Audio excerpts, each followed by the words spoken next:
Assalamualaikum warahmatullahi wabarakatuh. A'udzubillahi minasyaitonirrajim. Bismillahirrahmanirrahim. Alhamdulillahirabbil alamin. Qala Allah Ta'ala, khalaqas samawati wal ardi bil haqqi sawwarakum wa ahsana suwarakum wa ilaihil masir. Assalatu wassalamu ala israfil anbiya'i mursalin wa ala alihi wa sahbihi ajmain.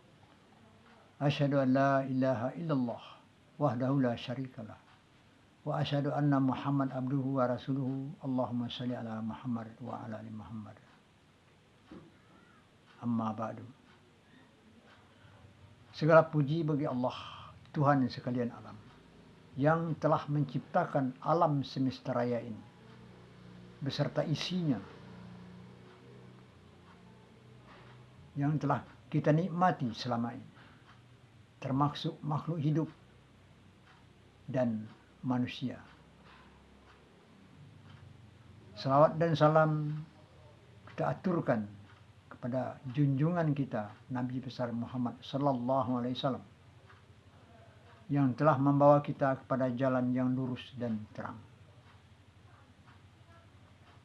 Saudara-saudaraku yang beriman, yang dimuliakan Allah, semoga kita semuanya dalam keadaan sehat walafiat. Jika ada yang sakit di antaranya, semoga Allah segera menyembuhkannya dan menurunkan rahmat dan barakahnya beserta hidayahnya kepada kita bersama. Amin ya rabbal alamin. Saudara-saudaraku, pada episode yang lalu kita berhenti pada titik ini. Namun sedikit kita ulangi beberapa baris supaya jangan terputus. Bismillahirrahmanirrahim.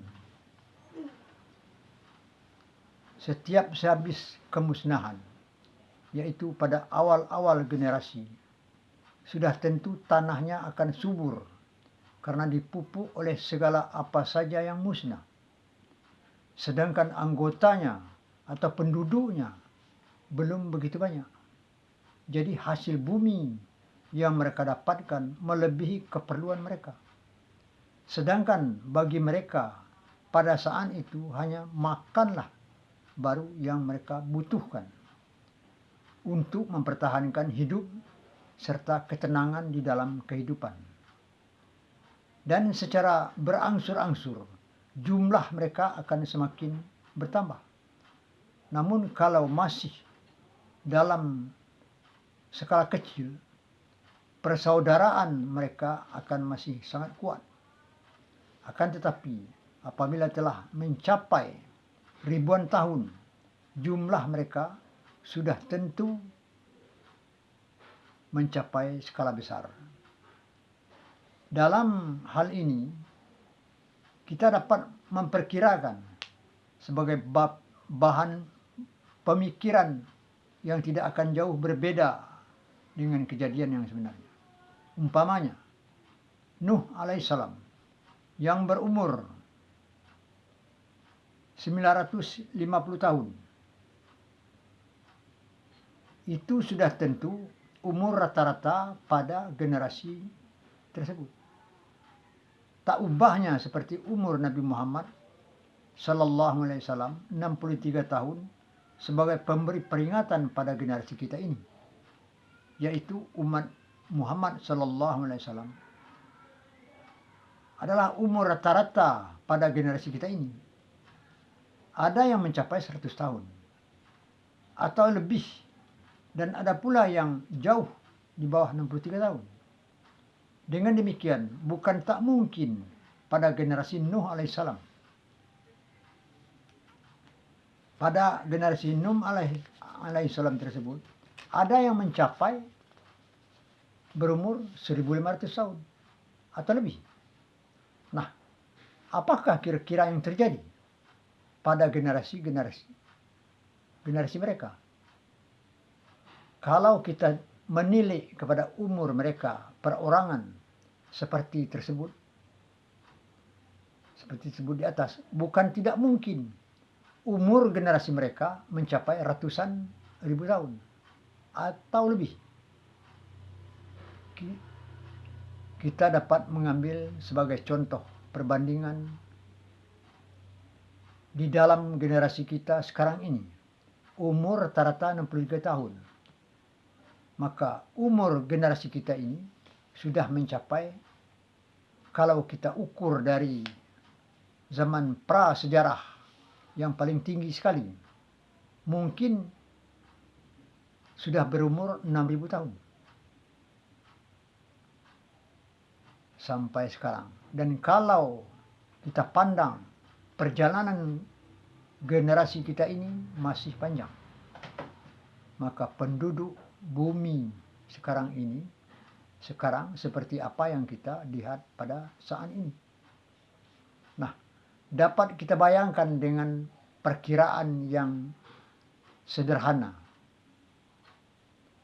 Penduduk bumi pada ujung-ujung generasi, mereka-mereka yang musnah atau terdahulu itu, maka ada pada waktu yang seperti itulah saat generasi telah berumur puluhan ribu atau ratusan ribu tahun. Mereka akan bertarung melawan kehidupan untuk mempertahankan hidup. Mempertahankan hidup mereka melalui bermacam cara apa saja yang bisa mereka lakukan, tanpa memandang buruk dan baiknya. Tinggal tergantung kepada keteguhan iman mereka masing-masing. Mereka, karena pemimpin generasi mereka sudah sangat lama meninggalkan mereka,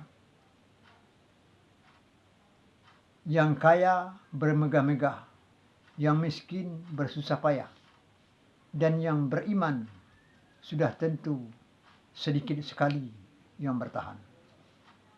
Mereka terpaksa memeras otak untuk berpikir, mencari jalan keluar. Dengan demikian, otak mereka pada waktu itu, pada saat seperti itu, cukup bekerja keras. Kalau kita ibaratkan seorang anak manusia yang selalu bekerja berat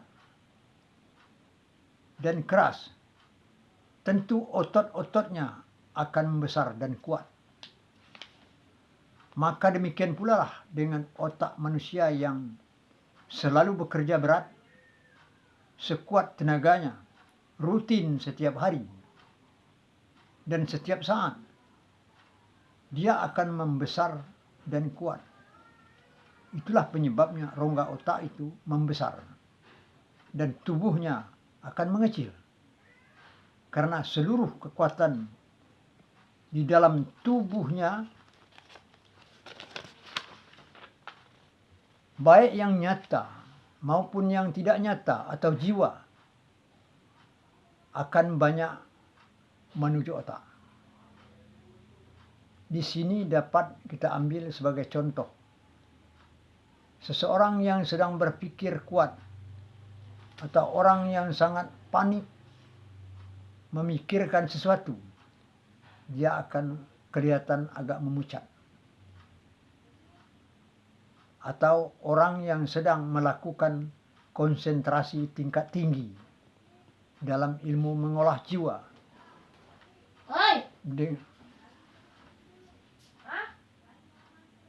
dengan memusatkan pikiran pada otak. Atau orang yang sedang melakukan musyahadah atau memusatkan pikiran dan menghadapkan diri kepada Tuhan.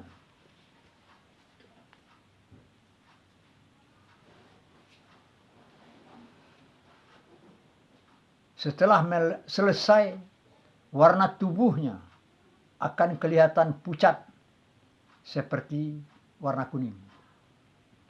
Maka pada waktu itu unsur-unsur pertumbuhan pada tubuhnya tidak bekerja alias mati raga.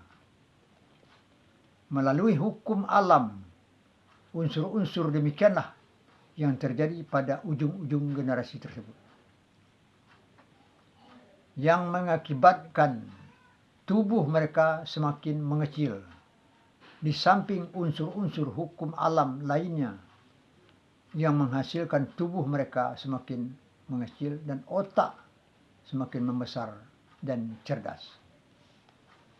Kalau kita pandang dalam segi yang demikian, manusia-manusia purba dulu sudah tentu sebaliknya dari manusia modern sekarang ini. Berarti mereka memiliki tubuh yang besar seperti raksasa, tetapi kepala kecil kalau dibandingkan dengan kebesaran tubuhnya. Akal dan pikirannya belum berkembang alias masih bodoh. Kepada generasi modern yang cerdas ini, yang telah banyak dapat menguasai ilmu pengetahuan, sudah hampir lupa pula pada aturan Khaliknya, karena disibukkan kemajuan ilmu yang mereka dapatkan dan kekayaan. Yang miskin ikut lupa karena tidak kebagian kekayaan dan pangan, yang ditambah pula dengan miskin keimanan.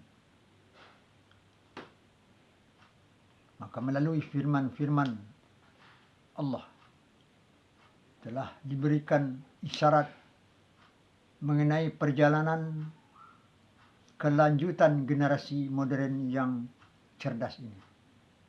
Salah satu di antaranya ayat berikut. Surat 47 ayat 38. Yang artinya, untuk mempersingkat waktu, kita membaca terjemahannya saja. Perbuatlah oleh kamu bersama-sama, kurung laki-laki strip perempuan, berajak-ajakan menafkahkan harta pada jalan Allah, kurung perjuangan agama. Lalu di antara kamu orang-orang yang kikir, dan barang siapa yang kikir, maka sesungguhnya kikir akan dirinya sendiri. Dan Allah Maha Kaya, dan kamu yang berkehendak. Dan jika berlalai-lalai, kamu ditukar dengan kaum yang lebih baik dari kamu. Kemudian tidaklah ada mereka seperti kamu. Demikian firman Allah.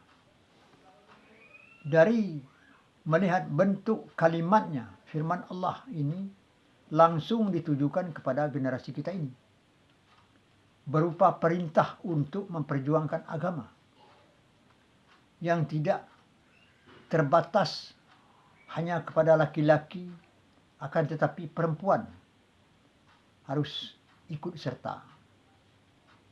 Ini menunjukkan bahwa agama itu sangat penting di dalam suatu generasi.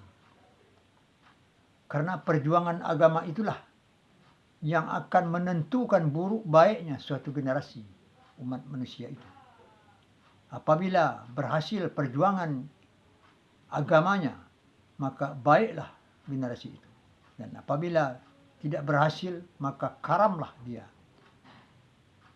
Seperti pengalaman pada generasi yang telah berlalu.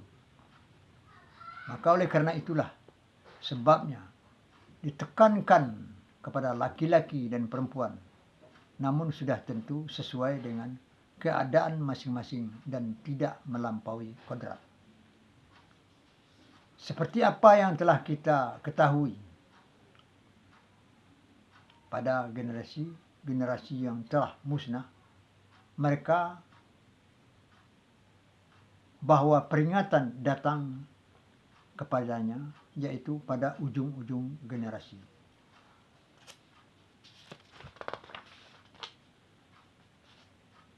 Akhlaknya sudah memburuk, sudah jauh dari ajaran agama semula. Nah, ini berarti perintah dan peringatan yang kita terima sudah mendekati ujung generasi. Nah, demikian dulu saudara-saudaraku. Kita selalu dibatasi oleh waktu. Akan kita lanjutkan pada episode yang akan datang. Jika ada di antara kita yang belum begitulah mengerti apa yang kita baca, silahkan bertanya di kolom komentar. Saya akan menjawabnya dengan segala senang hati, insyaallah dengan petunjuk Allah. Wabillahi taufiq wal hidayah. Wassalamualaikum warahmatullahi wabarakatuh.